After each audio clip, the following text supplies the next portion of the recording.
Boom. We are live.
Man, I really like that introduction. That music, that it kind of reminded me of that old Pink Panther cartoon. It's really dope.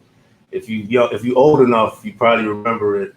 But for some of you youngins, I don't know too much. What's going on, good people? Welcome to the Mechanical Animal Show. This is a new segment of the Mechanical Animal Show where we are going to be describing all things crypto. When we talk about cryptocurrencies, how to store them, how to find them, how to locate them, what to do with them, if we're going to the moon, man, you name it. And today I've got a special treat for you guys. We've actually been able to get another member to come out to our show today, another guest to talk about cryptocurrency and his experiences with it. And I'm very excited because this individual right here has been dealing in crypto for just about the same amount of time that I've been doing it for a few years now. So he's very knowledgeable on the game that we have today. Also, on this episode, I have decided to make the Beast with No Name the co-host, official co-host of the Mechanical Animal Show. So we're really excited about that. Let me bring in the Beast with No Name. What we're going to do right now is kind of give him a few minutes to kind of, describe our relationship and, what he's going to bring to the show, just a little bit about himself. So that way, you guys get to know the Beast a little better, and get familiar with him because he's going to be here for a little while. Beast, what's going on, brother? Let's get you in here. Give me 1 second. Here we go. Hey, what's up? Oh, look at me What's right happening? in the middle. Oh man, yeah, and we'll get to badasses. we'll get to crypto in a second. The application brought him in, but we wanted to kind of hold off for a little while. But it's all good. We got all three of our guests that we're gonna have on the show today. We've got our new co-host, Beast with No Name, and we also got Crypto Weed Music, who is my special guest of the day, and we'll get to him shortly. But Beast, please carry on, sir. Yeah, so where do I start? I mean, we met each other, back in 2014, which now to think about, like 7 years ago, almost. Jeez, yeah, that's been over 7 years ago. I'm thinking about it. I'm like, man, it's been that long? Holy cow. It's pretty wild. It's pretty wild. Weirdly enough, you're from the islands. We met on an island, not the same islands, but we met on an island. Isn't that something with the two of y'all? But crypto's gonna get into it in a second. Yeah, so we've known each other for a long time. We go way back. Like you said, we served together, so we've got that commonality between us, and then just a lot of similar viewpoints on things, especially with current events and what have you. I think both of us, strongly lean towards constitutional rights, freedoms, liberties of the people. That's why America can be so great. On paper, man, it sounds perfect, but we've been seeing lately, obviously, that implementation and the human element is where the flaws can come into play. So anyway, it's always great to talk about those things, and now we actually get to put those things out there. Oh, and I've got 2 cats, so if you see them, I see them running around. Dope. Yeah, this is Rafiki. I got him when I was in Italy. He's my cannoli cat. Brought him back with me. He's got a little sister around here somewhere. So if you hear weird thumping or nonsense, or you just hear me like off in the background, like, hey, cut that shit, it's probably them getting up to some ridiculousness. But they've got characters similar to their pops, so I can't hate on them too much for being a little crazy, No doubt, I salute you. And then you brought them all the way back from the other side of the world, so that's pretty cool. Yeah, I took him in, and I couldn't leave my little fur child behind just because I had to leave. So he got a little passport and his proper shots and whatnot, and took that long flight back with me. Was not a fan of it, but he's here now. So He's here now. Yeah, he's good to go. Well, I appreciate that, Beast, and I'm glad that you're on with me right now, co-host. We're gonna make this thing dance, my man. absolutely.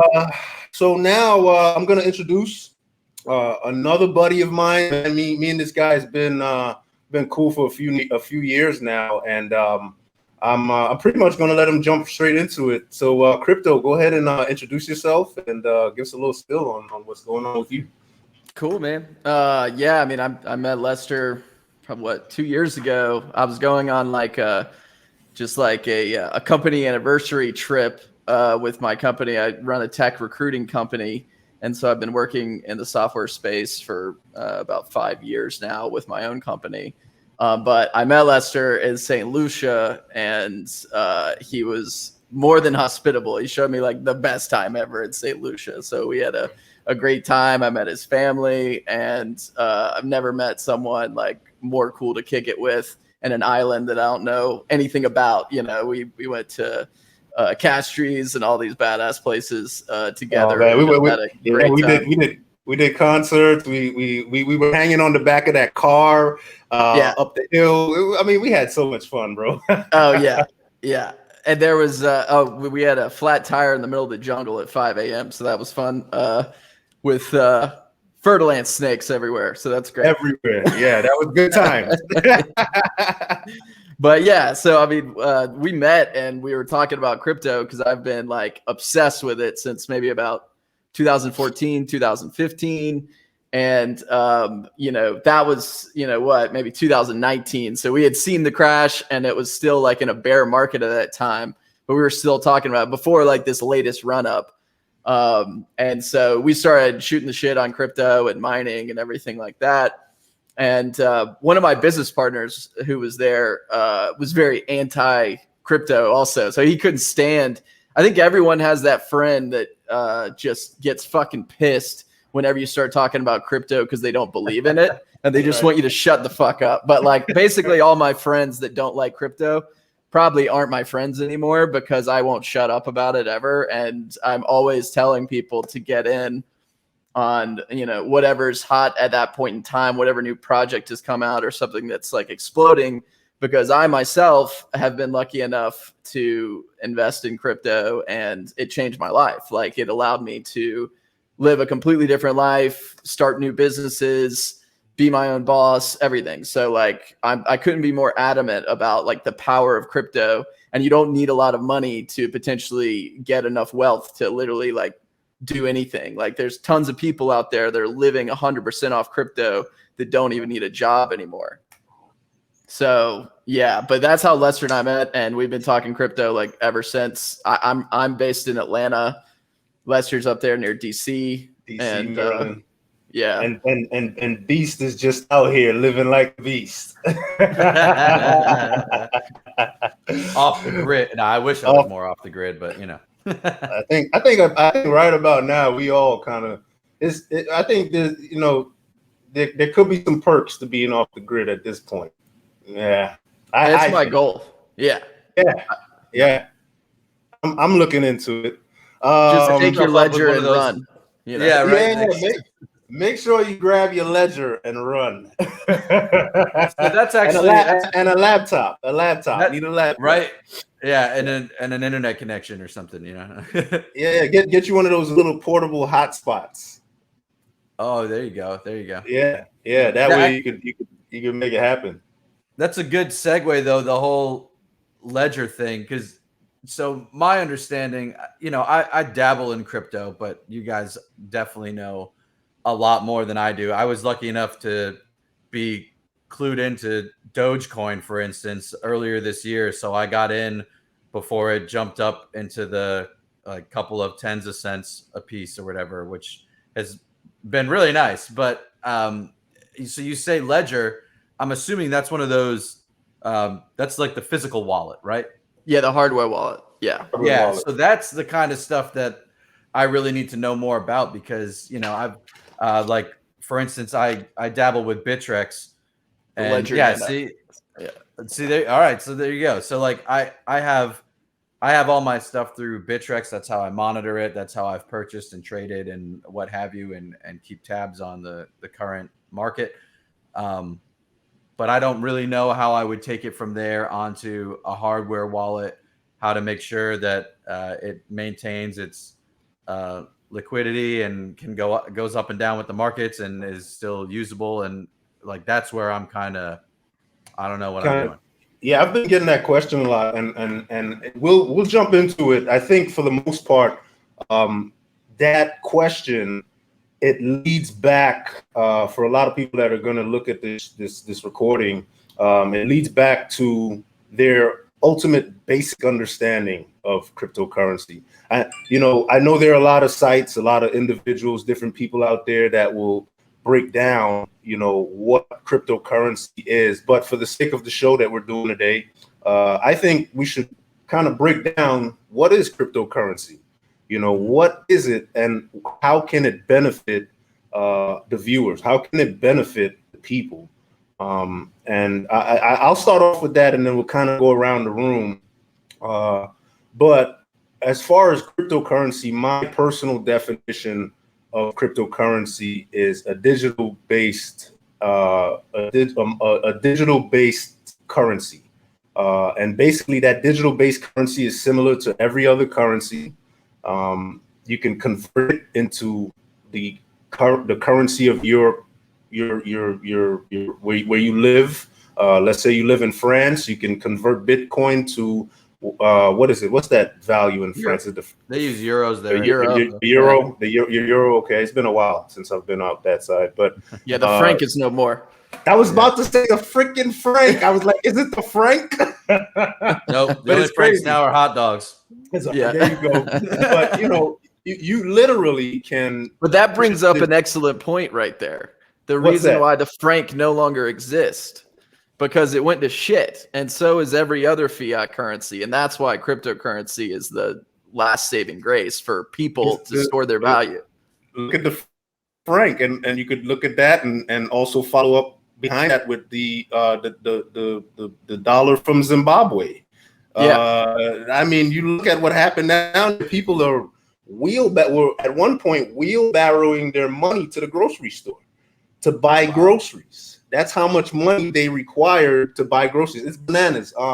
But yeah, cryptocurrency pretty much is a digital currency that you can use to either trade or make purchases for goods and services. Same as your fiat is just a digital based type of value. And my interest in it ultimately, as far as cryptocurrency, was my interest was more of the anonymous factor behind it. At first, the whole crypto, no one but no one has to know about your transactions in the crypto world. And I think the individuals who were using it the most back then was more interested in the currency for that value. The dark web. Silk Road, the dark web. If you've watched the documentary they had on Bitcoin a while back, I'll get the name and I'll try to get it down here in the box. But it clearly, you guys know who Charlie. Jesus Christ. He was indicted big time for playing around with crypto, Bitcoin back in the day, and there was another business partner of his that got jammed up for dealing in the dark web with cryptocurrency. That was the big thing. I don't know if you guys remember a couple years ago on the news, they were talking about the dark web and children buying ecstasy and drugs and different things. Yeah, that was I was one of those children. That's how I discovered Bitcoin. Hey, look, all right. So we'll leave that one off and take it down to you. I don't know if I say that. Crypto. No, you're good. We're I don't think you said anything crazy, but I mean, No. there were so many people that were doing it. I don't think when they did the investigation, they went and tried to track those people down. I think what their ultimate goal was at that point was to stop the domains that were able to process these transactions, which I think they were successful in doing that. But I'm not going to sit there and tell you it was 100%, because if you understand anything about the dark web, Tor networks, that type of stuff, it's still going on. And these are things that the government is not too savvy in at all. I'm going to sit here and tell you that they're looking for people who understand this world, because they don't quite understand it. That's why our government and governments around the world have not fully divulged into the whole cryptocurrency realm, because they're still trying to figure it out. So Crypto Weed Music, what you got on this? So, I mean, in terms of definition, I mean, I think that Bitcoin is honestly, like, all of them I see value in a lot of different projects. Some of them will go to zero, but Bitcoin was the first one. So it's the one that I kind of want to focus on when I think of like crypto, and mostly that, Michael Saylor, head of MicroStrategy, he's a genius, educated by MIT. He refers to it as the first thermodynamic monetary system, which means, no more can be printed, no more can be, created, and there's no possible corruption in the system. It's fully decentralized, and it's so big now at $1 trillion market cap that Tesla was able to sell 150 million at 55K and no one even blinked. It didn't even affect the market. So they just recently did a test of their treasury. And so they proved that Bitcoin has almost practically the exact same liquidity as the dollar. They had no problem buying Bitcoin and then just switching it out for cash without affecting, they didn't affect the market at all by their sell. And so now I think you're going to see more and more companies looking into Bitcoin for store of value. I mean, I can talk about all the other projects as well, but to me, crypto, it has given us a once in a 500-year new invention that revolutionizes monetary policy and how things are going to be stored in terms of value in the future. I think it's like everything in the future is going to seem totally archaic from a cash perspective. Like fiat's going to be, we're going to look back on this time and laugh about how archaic fiat currency was. It's wild. Before we jump to you, Beast, I want to touch on that real quick and just say that in my time dealing with crypto up to this point, I have always come across the comparison of the beginning ages of the internet compared to where it's at now. And if you think about when the internet started, I think that the story goes there were like 4 people that were trying to promote the internet back in the early 90s, and it wasn't happening for them. No one was hearing it. They were like, this internet thing is not going to work. We've got 2-way pagers. We're good. We're good here. This is solid, right? And then you think about it. It exploded. It went from, you guys remember AIM, Yahoo Chat, all those different little areas. Netscape. Keep going. Napster. You go into it and Webvan. Oh, dude, all of the different LimeWire. LimeWire was crazy. That was one of my favorite ones. You think about all that, and if it wasn't for the explosion of the internet, those applications and those services would have never even been thought of. And I mean, the internet right now is $1 trillion industry, right? So, when we think about crypto is pretty much doing the same thing. It's in its beginning stages, just like the internet was, and it was slept on. Crypto, in some way, shape, and form and fashion, is still being slept on. At this point where we're at right now, there are a lot more major financial institutions that are looking into investing into cryptocurrency, such as JP Morgan Chase and others. But, you look back 5-6 years ago, these guys were the same guys that were saying Bitcoin's a bubble. Where's Bitcoin at now? Some of them are still calling it a bubble. It's ridiculous. Today, even though they're investing in it behind the scenes and taking their clients' money and investing in crypto, even though some people will work there and say it's a bubble. Yeah, it's wild out. Beast, what you got for us? Well, this is probably a strange comparison, but this reminds me of like when I was younger, uh, playing on the original um, Xbox and whatnot. Right? They would have like before Xbox Live really like became a thing. We would play games and we would hook ourselves up to the network because you could still do local like LAN network play and hook up to other Xboxes. But people figured out how you could hook up to your home network and use tunneling in order to play with people on other networks, just like you do now with online gaming. But Right. a lot of people weren't getting into it or weren't messing around with it until it ended up getting backed by Xbox or Microsoft, or like Sony started doing it. And then people were like, oh, online gaming is where it's at. And it's like, man, I've been doing this for years already, or Right. like at least for a good while before this stuff took off. But sometimes it just takes that mainstream backing before anyone will bother to take it seriously, because too many people aren't willing to take that risk. And it's unfortunate, but it's also highly lucrative for those who were willing to take that risk in the beginning. But No, with no. so with Bitcoin and stuff and crypto, for me to describe what it is, I would pretty much just, I mean, you guys know more about it than I do, but I always thought of it as it's essentially a digital currency, and you are investing your actual money into it, similar to how you would invest your money into other goods or artwork or whatever. And while it is a currency and moves in the market like a currency right now, because people are so used to the physical dollar and the fiat, it seems more like an investment piece. Like, oh, I'm investing in this digital art that will maintain its value, and if anything, like gain in value.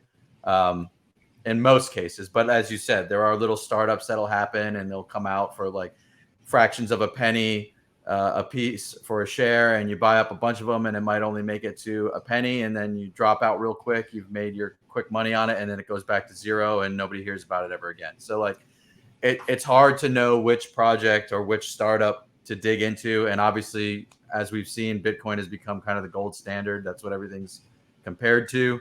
I wonder if they'll constantly hold that title, or if someone will eventually take them out. I don't know enough to know if that's even really possible. Ethereum. Ethereum, yeah, I've heard. See, these are things that I've heard, right? Like, so I've invested a little bit in Ethereum, and I did that because I read an article that said that even though Bitcoin is top dog, statistically speaking, if you're just looking at the numbers over time, Ethereum has actually increased at a greater percentage consistently over time than Bitcoin has. So it's only, so they're theorizing it's not a matter of if, but a matter of when Ethereum will actually surpass it and continue to rise. Yeah, I'm the flipping. I'm scared. I'm scared. I'm scared for that to happen. I'm like, whoa, like Ethereum out of nowhere. I love the whole concept of Ethereum, smart contracts, the whole shebang. But I've always said this from the beginning: Bitcoin is king. I wanted to kind of stay king just because it's the original. It's the original cryptocurrency. It's the beast of it all, right? Yeah, but it's Bitcoin. It's just a bit of the market. It's not Boss Coin, okay? It's not Boss Coin. It's not. No, I got you. I I don't know if it's the symbolism behind it. You know what I mean? Like, look how far Bitcoin's come. Like, almost everyone knows about it. You know, they might know about it, but most people don't even own a fraction of a Bitcoin. Right? Yeah, but think of it, you got to think of it like other markets too, though, is like people will come up with these innovative ideas and start doing stuff, and then other people just expand on that, and eventually, not that the product necessarily becomes obsolete, but there are going to be other contenders that could possibly take that number one title. I mean, look, you know, you got like Ford, for instance, with the automobile, and then look how many other industries or other companies have popped up in that industry and greatly surpassed what Ford is able to offer. Yeah, no, I got you. I'm reading you loud and clear. I'm not knocking anybody coming up in the game either. I mean, you know, I want to jump into the next topic of conversation, which is where can you purchase these different types of coins. But before I jump into that, I kind of lost my train of thought. It was on Bitcoin. We'll come back to it when I do remember. We'll jump into the very next topic that we're going to cover today, which is where can we find this cryptocurrency that we speak of. what are good exchanges to buy cryptocurrencies on, and are they safe? How do you sign up? Is there a process? Um, I'd like to start with you, Crypto Weed Music. Um, So what are your thoughts on purchasing crypto, the different exchanges that they're available at, and how do you go about getting your cryptocurrency? yeah, so I mean, I've been in it long enough using different exchanges that now I'm very big on just following the rules. Don't try to, get a deal or get it cheaper on one of these sketch exchanges. Like, it's better just to go through Coinbase or Kraken, or like, I'm not the biggest fan of Binance US or Binance personally, but I use Coinbase or Kraken when I'm going to buy. Coinbase Pro to be exact, or Kraken Pro. But in the past, I used ones like Cryptopia, which they got hacked. What was the one? There was one years ago that I was part of that got hacked as well. The one in what was it, South Korea or whatever? The big hack. That's where I used to buy my crypto. I was part of Cryptopia, dude. I still get emails from them about from New Zealand. They're from New Zealand. Freaking New Zealand. I'm still getting what is it? Investor emails from them because I have shares. I still had freaking I lost crypto. $500. I lost $500 on Cryptopia. Well, fucking Pat coin, shit coin. I think I had some Pat coin. It was a shitty ass coin, dude. I think I told you to buy it. You might have, and I bought that fucking shit. And when I got the email that Cryptopia went down, I was like, I knew something was fucking shady about those guys. Cryptopia, that's crazy that you brought them up because I was just looking at an email from those guys. I got a story as to why I was late for our call today, but I'll share it in a second here.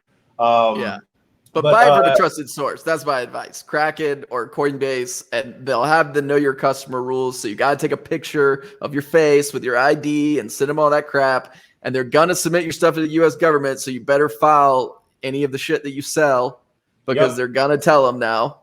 You can't get away with it like maybe you could like a while 5 years ago. Yeah, unless you're doing some really under the cover type crypto exchanges, which crypto is actually, if you think about coins like Monero and some other private coins, you can make your movements. But we're not going to get into that today. I'm going to jump in there and before we get to Beast and talk about my exchanges and how do I go about purchasing my crypto. Crypto Weed Music explained it well. Make sure you're buying your crypto from a trusted source. Trusted sources today could be Coinbase, Kraken, like Crypto Weed Music said, and also there's another exchange that I use called Bittrex. Bittrex is an older site and it's been around for a while. What you want to do is, just like Crypto Weed Music said, you want to submit the information that you'll be submitting your information to the government because the company that you will choose ultimately to do business with by buying crypto, they're going to submit all your transactions to the government. So make sure when you do file your taxes, you relay that information back and let them know if you had made any sales because they will be tracking that and they will get back and do an audit on you. So crypto and taxes is big. I also want to make a real quick announcement and let you guys know, no one on this panel here, to include myself, are financial analysts. We're not giving anyone on this show that's watching this show today financial advice. None of this is financial advice. This is just my personal show that I'm giving information on the subject of cryptocurrency. We're not telling you to go to Coinbase. We're not telling you to go to Kraken. We're not even telling you to buy cryptocurrency. The only thing that we're doing is we're educating you on where you can make these purchases, how you can make these purchases, and where you can store them. But back to the exchanges, security is key. So make sure that the exchange that you're looking for, and we've given you some examples of some good exchanges, such as, once again, Coinbase, Kraken, Bittrex, Genesis. These are just some of the different exchanges that deal in cryptocurrency, and each exchange has specific cryptocurrencies, to include Binance as well. Only certain currencies are available on certain exchanges. So if you're interested in a particular currency that may not be on a certain exchange, you're going to want to sign up for that exchange that it is available on. And it gets a little deeper than that, because if you're dealing in Binance, there are certain things that you have to do. Working with Binance, I believe you have to purchase their coin and then something else to make an ERC20 purchase. It gets very deep when you're starting to deal in up and coming coins that are operating off of the Ethereum based network. So you'll be dealing with ERC20 tokens a lot, and that's a good ways down the rabbit hole. We're not going to talk about that today, but you want to stick with exchanges that are known. If you guys have any questions about what exchanges that you may be able to buy your cryptocurrency from, I forgot to add Cash App in there. Cash App now carries Bitcoin. That is one of my biggest suggestions to friends and family that ask me all the time. Where can I buy my Bitcoin easily and readily available? Cash App, perfect place to purchase Bitcoin. With that being said, I want to get to Beast and get his take on where does he find Beast? Where do you find your cryptocurrency, man? You got stashed under the couch there somewhere? What do you got going on, buddy? If I had the old hardware wallet, maybe, but like I said, I need to figure out how to do that. No, I'm glad that you guys both right there it is again. I'm glad that you both have mentioned places where I have gone and bought crypto, because you started off with Coinbase. That was the thing that was how I first got turned on to what crypto even was really back in the day, or at least a means to purchase it once Bitcoin started taking off, which still to this day I kick myself. I thought about buying one when it was about 2K a coin, and was a little hesitant because I didn't know. I just invested a little bit here, a little bit there. And then next thing I know, like a week later, it jumped up to 10K, and it's been climbing ever since. And I kick myself daily. All good. But that's neither here nor there. Anyway, I was worried too about, it took a little while, but the mechanical animal over here finally mentioned Bittrex, because I was a little nervous that it wasn't being mentioned. That's where I get my stuff. Is I've gotten it to Coinbase. That's my favorite. I now honestly keep everything on Bittrex. Okay, good. I keep everything on Bittrex now. I had it in Coinbase, and I swapped it over. I've had Dogecoin on Bittrex for like 4 years, dude. So like, oh wow, okay, you were an early adopter. Early adoption of Dogecoin. So. And like I said, I only got into it at the beginning of this year, but I've still seen quite a profit increase, given it went from, like, I think when I got it, it was around like 5 cents, and it's been upwards of like 20 cents or so for like a while now. I haven't checked today, so don't quote me. The only reason I brought it up is because it has jumped, and I got myself a good chunk of shares. I want folks to understand, like, to how long some of this stuff been around. You know what I mean? Like these exchanges. Like Bittrex. Bittrex was around way before Coinbase. Excuse me, my camera is on a timer, and I got to figure that out. I apologize, but we'll get to it. I didn't know that. I would not have known that. Yeah. Bittrex been around for a good while. I would not have known that Bittrex was around before Coinbase. Kraken too. Yeah, Kraken was around for a while. The Cryptopia that Crypto Weed Music was talking about earlier, that was around for a good while. They stole our fucking money, but it's all good. I actually, Crypto, I don't know if you remember this, but I was running around with the ICOs a few years ago.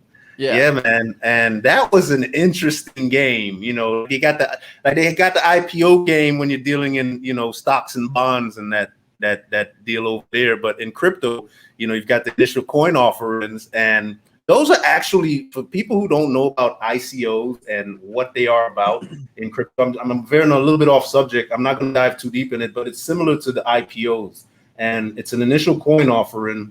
And basically what happens is, if you're an accredited investor, and I don't know who knows about that or not, and if you have any questions about what an accredited investor is, talk to one of us on the panel. We probably can explain it to you a little better. But if you're an accredited investor, you can invest in some of these ICOs at stupid low price points. I think Uniswap, when they dropped, They did the airdrop.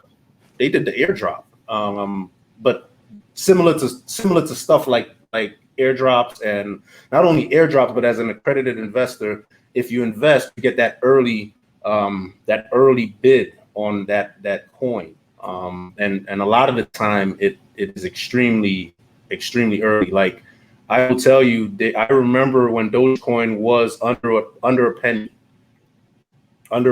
People were buying millions of it for fun at one point. Or not even, I won't say for fun, but it was like, I got 2 million Dogecoin. Yeah, it's gonna pop in like 3 years. What happened? 2021, for the people that bought that coin 3 years ago under a penny in massive amounts, I heard Dogecoin made millionaires, right?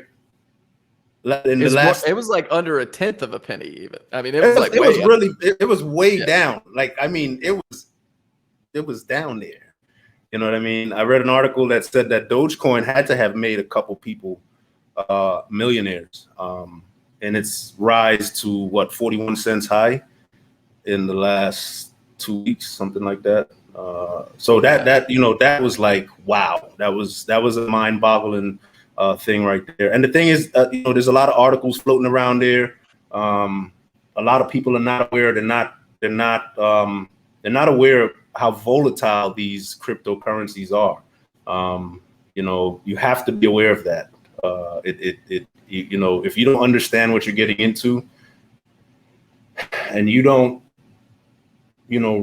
wager your risks versus reward, you could be in for a very bad day. That's actually a question that I kind of have, is like, what's the benefit or like downfall, I guess, of having a cryptocurrency with like a finite cap such as Bitcoin, and then one where it's seemingly unlimited? Like, what are the pros and cons, really?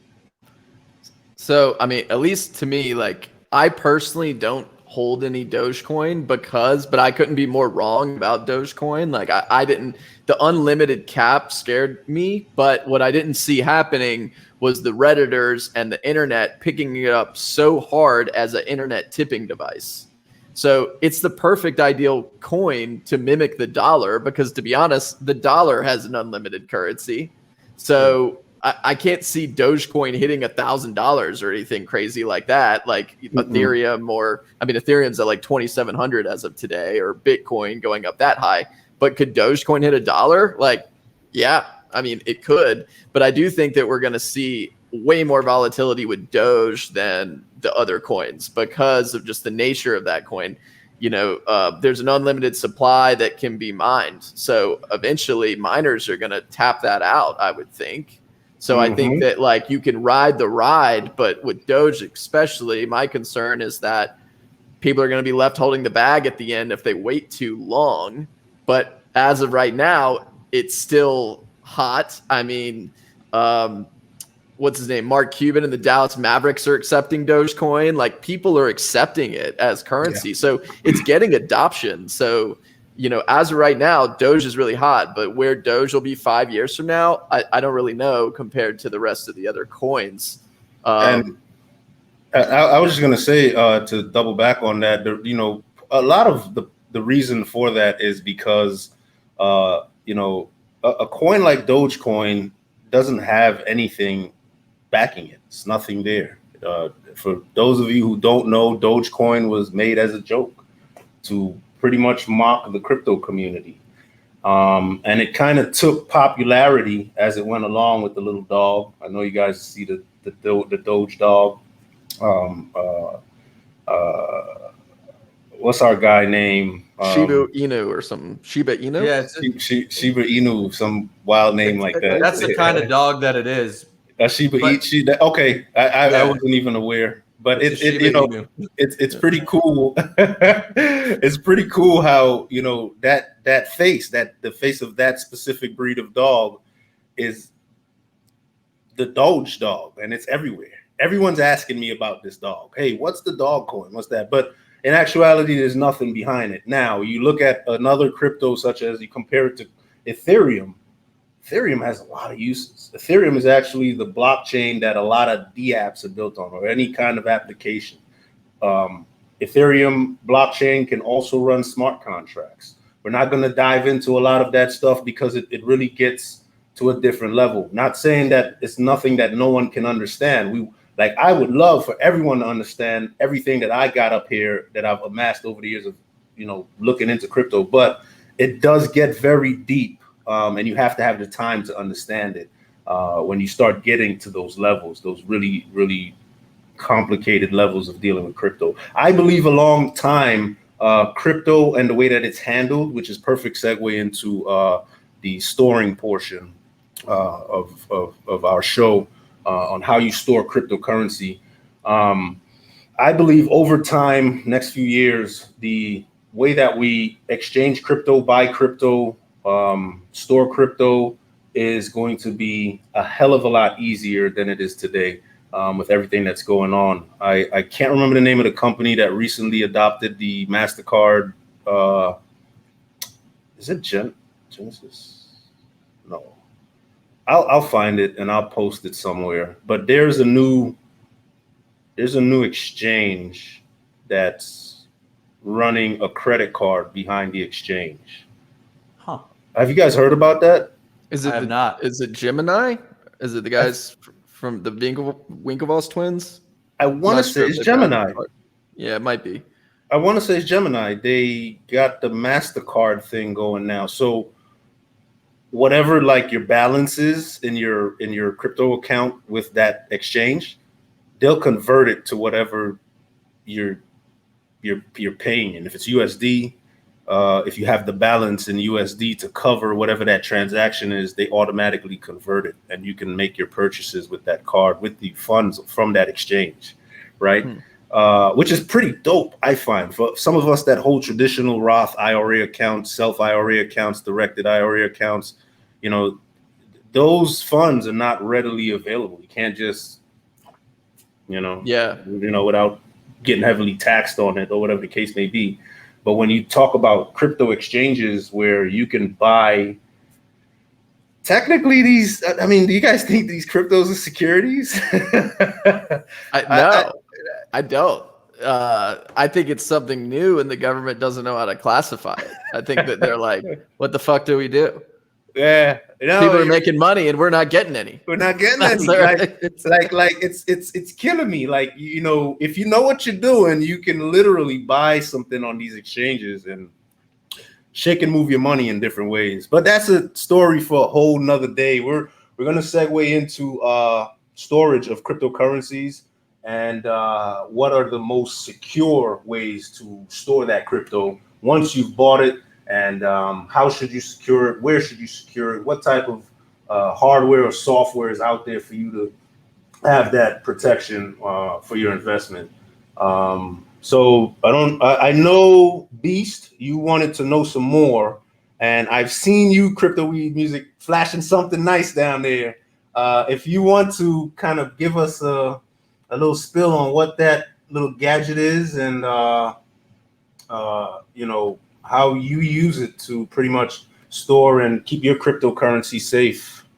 Yeah, so that's for cold storage. So for cold storage, you'll want to use a Ledger Nano, and they've got a cheaper version. This is the Nano S. Yep, this is the cheaper version. That's what I've got right there. I've had that for years. That is the best one right there on the market.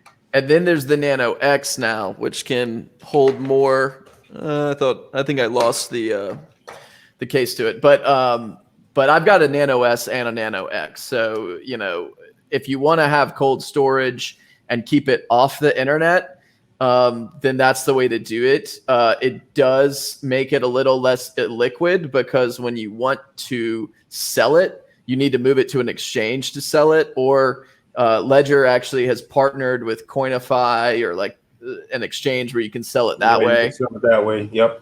But so I used to like trade frequently for years and years and years using Kraken or Coinbase Pro for the most part. And that's fine. Like I would keep my cryptocurrency on those exchanges because they're so trusted. And I would, if I'm trading them frequently.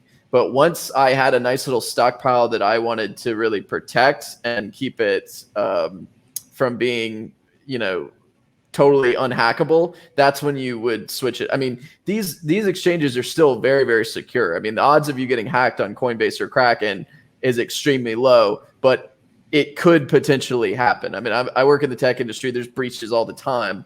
But with the Ledger Nano, as long as you protect your seed phrase and protect your passwords smartly, or I don't know if that's a word, but yes, smartly, then you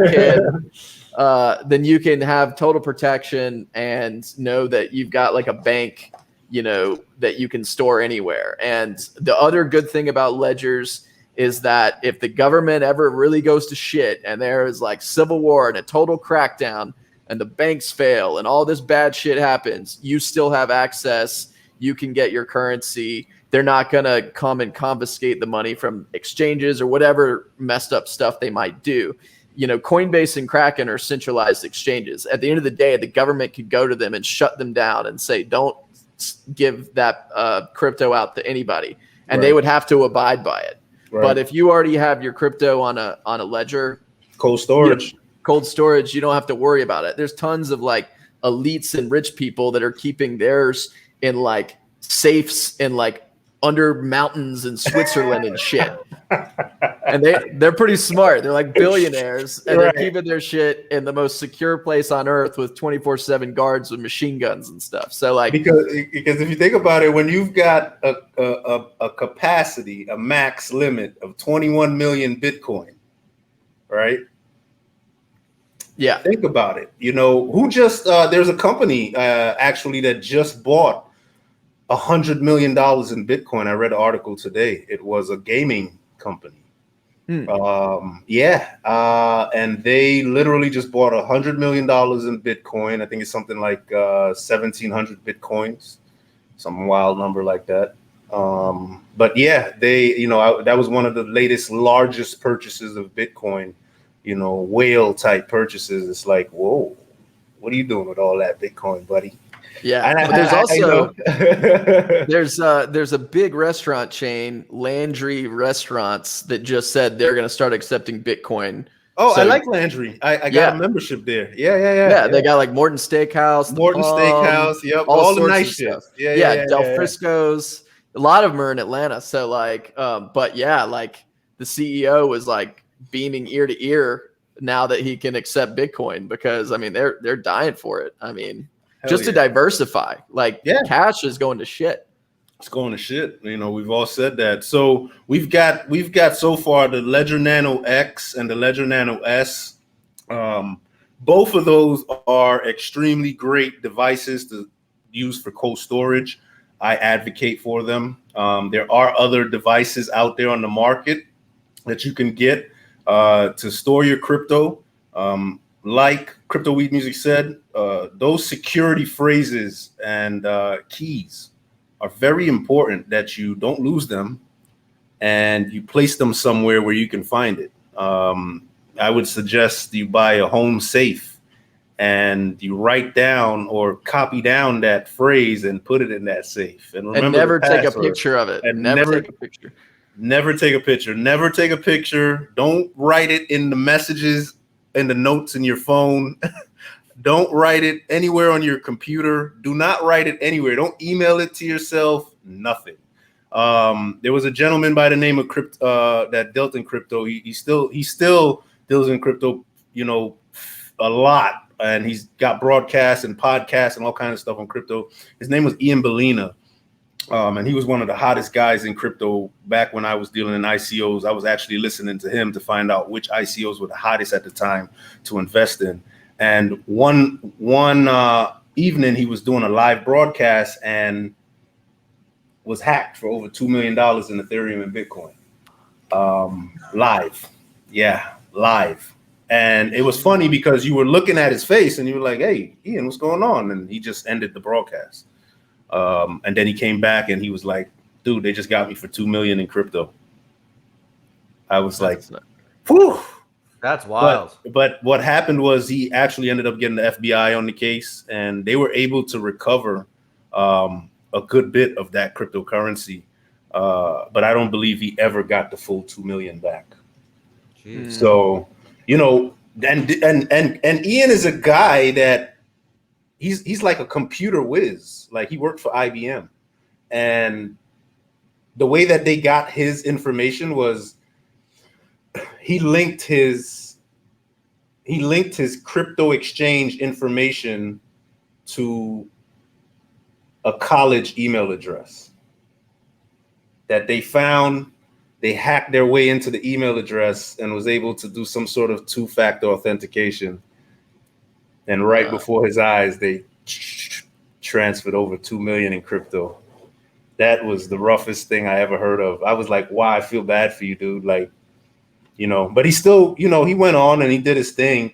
But for me, when I heard that story, I was like, I'm not balling out of control with cryptocurrency, but at the end of the day, the crypto that I do have, I want to protect it. And I always suggest to people, it doesn't matter if you have, it depends on you, but at the end of the day, you have to be willing to accept, how much of my investment am I, ultimately willing to lose at a certain point, right? So, when you think about hot storage and exchanges that you keep your crypto on that you purchase, and that exchange happens to get hacked, you think about who's gonna lose more in that exchange. Is it gonna be the whale, the guy that has 3,000-4,000 Bitcoin holding down the fort? No, whatever's left in that pot, he's gonna be like, hey, nah, I made up most of this exchange. Like, I don't care what they lost. You know what I mean? I'm gonna get mines back first, and then we're gonna work this thing downhill. It's almost like the mining game. When you mine in a pool, if you mine in a pool where the profits are shared out, the lowest man on the totem pole, depending on your hashing power, your algorithm, your hashing, how many, whatever your hashing power is, and it could be in gigahashes, terahashes, whatever your equipment is running at. If you're the lowest man on the totem pole and the pool hits a block and it's solved, you're not getting anything. You're gonna get pennies. The guy that was able to use his ASIC S9 miner, all 50 of them, that happened to find that block, he's gonna get that block reward, which is what now? So if you're doing Bitcoin, it's 6.25. It halved, I think, earlier this year from 12.5. Mm-hmm. Yeah, it halved to 6.25. So the reward now for miners is 6.25 Bitcoin. And what's that? About a little over $300,000. So the miners, it's kind of like the same thing. Like, you're the lowest guy on the pole. So secure what you've got. I've spoken to people about it, and they're like, nah, I'll keep my money on the exchange. It's cool. And they might have $20,000, $30,000 just sitting on Cash App or Bittrex or Coinbase. I definitely wouldn't have it on Cash App. I feel like that's probably one of the less safe ones, right? Like, I wouldn't keep that much cash on Cash App. Like, that's like asking for it. You know what I mean? Like, I just don't trust in them that much. And I just feel like the fees are so damn low. I mean, it's not that bad. Throw an extra $20 in there to cover the transfer fee. You know what I mean? And transfer the thing, transfer it from there to there. And when you've got your crypto, your investment on that hardware wallet, you feel a whole lot better. It's not on the network. Deep down inside there, unless someone gets these keys that I have in that safe or I've got hidden somewhere, there's no way that your crypto can get touched if it's in cold storage. Now, I'm not saying that's 100% of a chance, because there are articles out there where Ledger was allegedly hacked at some point. They still swear they've never been hacked. The people that always claim that their ledger got hacked, they almost always did something stupid. Something where they didn't stupid. get- Yeah. And like I said earlier, when it comes down to utilizing a ledger and offline storage, we gave you guys what we recommend as far as the hardware that we're using to store our cryptocurrency. But you have to remember, when you're transferring cryptocurrency and you're moving currencies around in crypto specifically, there's a hardware wallet address involved in that exchange, and those addresses are extremely long. The addresses are extremely long, and you have to try to start getting yourself familiar with utilizing the application on your phone and then on another PC of some sort, so that way you can utilize QR scan codes to make that exchange a lot easier. And we're going to get into another crypto episode where we go a little bit deeper into the actual exchange of crypto for USD or USD for crypto, where I'll probably throw a screen up there and show you guys from an account how you make that exchange and how it's done using a cold storage device back onto the exchange, taking it off the exchange, sending it to the cold storage device, and how that's done. If there's any interest in that, you guys let me know, and we'll make sure we get a show together. And I'm sure Crypto E Music and the Beast would love to come back and kind of run us back through that. I have tons of questions, man. And now after that long spill, we're gonna get to my man Beast, and he's gonna give us some questions, because I know you asked me earlier. You're like, "Hey, man, that's the part right there I need." So, what's your questions, buddy? So, I obviously know now which ledgers you guys would suggest as far as having a physical wallet. But my questions would be like, how do you even facilitate that transfer from, say, the hot market that you've got it in, be it Bittrex or Coinbase or whatever, that centralized exchange, and then getting it onto your hardware wallet, or getting it from that wallet or ledger, I should say, back onto the centralized exchange wallet, and then with that, putting it on a ledger. I'm assuming it is not similar to like a backup hard drive. Like whatever you put it on, it's only on that thing, and it's only staying on that thing, and there's no backup for it or whatever. So if that breaks or fails, or you lose your keys or whatever the case may be, it's like, well, tough titties, man. You had it, but you don't have it anymore. I'll let John take that. So you can clone it. So like I have a Nano S, which is like the smaller one, and then I have the Nano X, which is the bigger one, which you can hold like 20 different cryptos on it or whatever. The Nano S, I think it does like 3 or 5 or something. But you can also use it to clone a Nano X. So essentially, I have one that I store if I want to make, transactions and move things back to the exchanges. And then I store the clone in a lockbox in a bank. So I put it in a deposit box. So if my house was to burn down or something like that, I could just go to the bank and get my clone.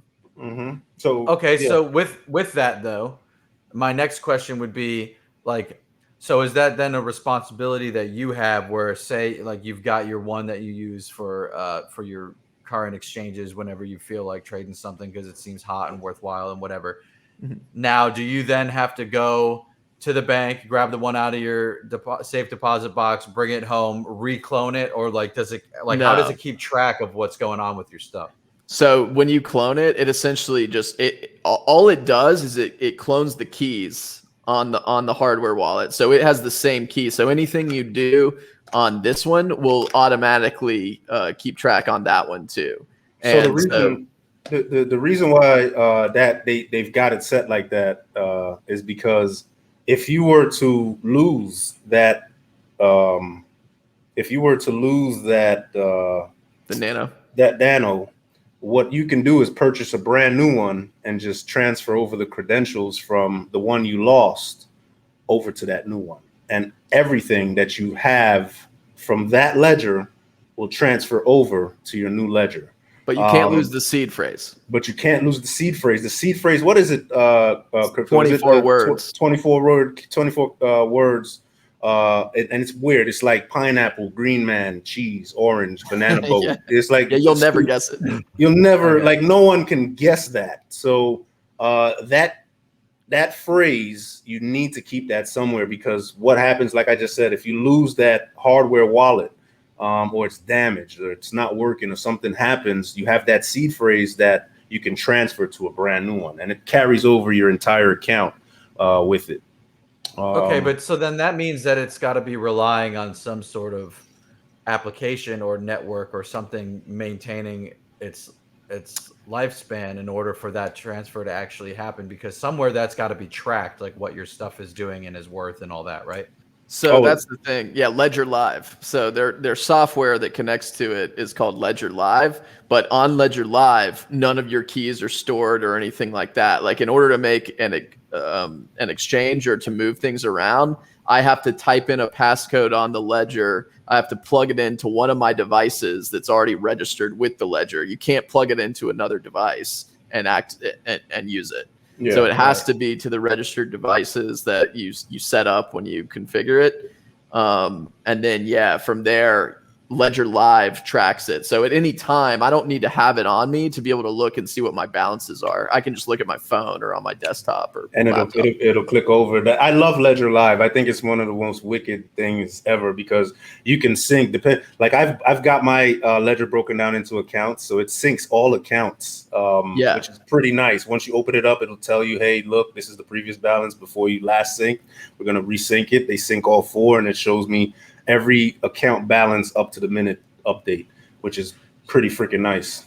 So like I totally am is supporting of crypto and whatnot. So I'm not saying this or asking this and by any means to like knock it, but isn't that a little bit of a cause for concern? So like you've got your cold storage, right? You've got your Ledger, but say, like you said, the world goes to shit, like the internet crashes and the fiat's not worth anything and it's total civil unrest and whatnot, but you've got your Ledger. Now, if that Ledger Live isn't working, you technically have a Ledger that has whatever value it had before everything went to shit. But now, like, how do you know? How is it worth anything? How do you still use it? So for Ledger Live to not work, it's a decentralized application. So like literally like the whole world would have to like go under, because it's stored on so many servers all over the world in a decentralized way that like if the US blew up, but other countries are still operating and not totally down,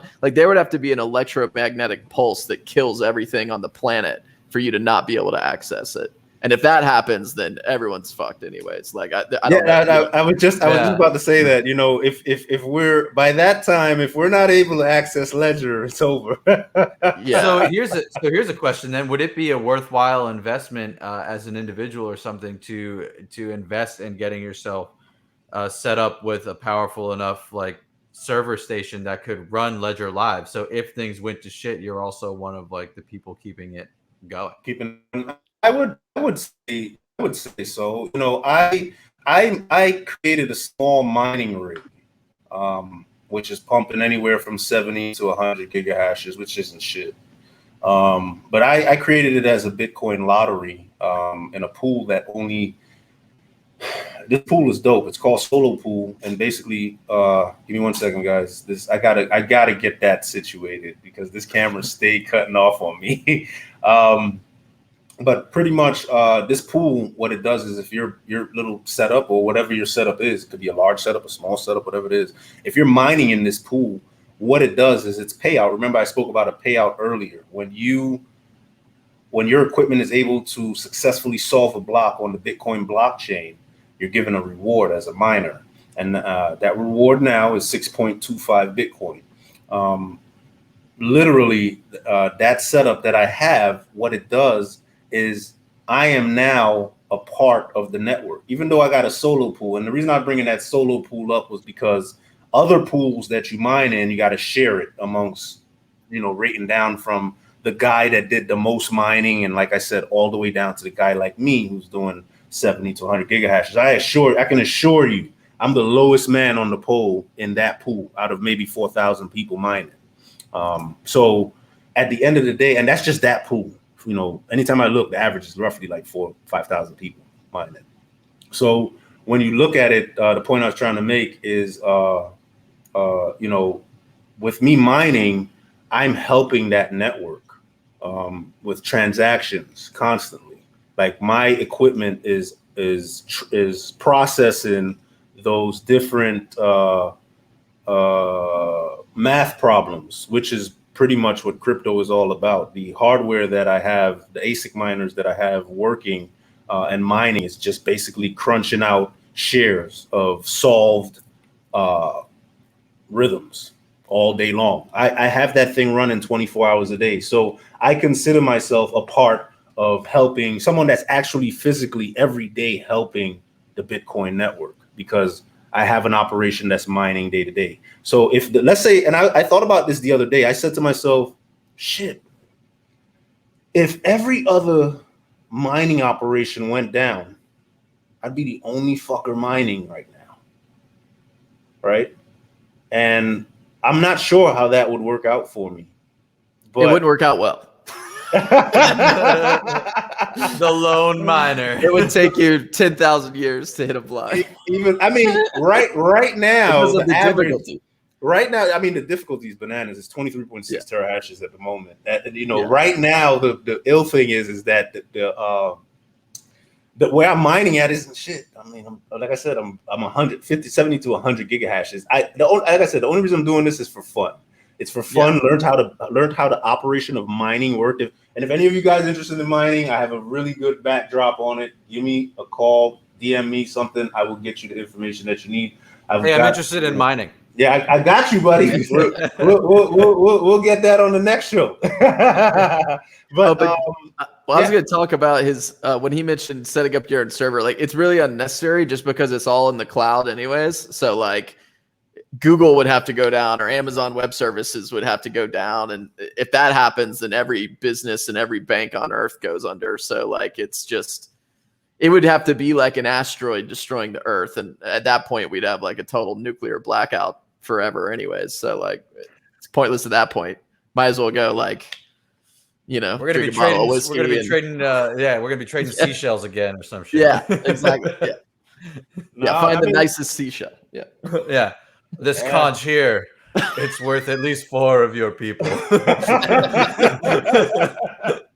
Man, if it ever get to that point, bro, it's all over. I don't think people are gonna play too nice at that point. No, I'm sure they won't. Well, it's weird because like the crypto is such an interesting thing to me, because like it has the volatility of other markets, but also it's considerably more security if you're working things correctly. Like you said, there's the different coins where there's a market cap, and then there's ones where it's unlimited, just like actual physical fiat these days. And not to mention the additional things with credit cards, and then like, you know, banks with their fractional reserve banking, creating money from literally nothing, and all that weird stuff that happens. But for some reason, the way I also see it is it's almost kind of a return to investing in things, especially when you're putting it on a physical, like a hardware wallet or your ledger. It kind of reminds me of getting back to people putting more value in the actual goods, because when you think about it, money really has no value. It's the goods and the services that you purchase with that money that actually has value, which is why, you know, so many elite circles are able to maintain their wealth by investing in things like art and stuff that doesn't actually depreciate in value. And then, oh, the house burned down. Well, cool. My Van Gogh was insured for $55 million anyway. I'm not losing that money. Like, it's like I can trade this painting that's probably only going to gain value. And don't get me started. I think the whole art world is kind of a whole like scam within itself. Well, the NFT, I'm sure we're not talking about this episode, but we should have an episode where we talk about NFTs and talk about all that, because I love things that have subjective value, because how does the IRS decide what you owe on that subjective asset? It could be worth nothing or $1 million. Right. It's worth as much as someone is willing to pay for it. Right. Exactly. Yeah. So, agreed. No, yeah, That'll be interesting. the NFT topic is going to be interesting. That seems to be the area everyone's attracted to right now. Reading in the backlogs, I'm like, whoa, let's see what we can get going on back here. Okay, wait. So I'm going to probably sound like a moron here, but for others who are who are about as lacking in intelligence as I am, what does NFT stand for? Non-fungible token. Okay, cool. Got it. Yeah. Now, what I want to say is that we could go into that now, but I think we're getting to the point where I don't want to overload people. I'm already feeling overloaded. We've covered because the reason why part of why I wanted to do this specific show on cryptocurrency is to pretty much get the basics out there, which I think we did well.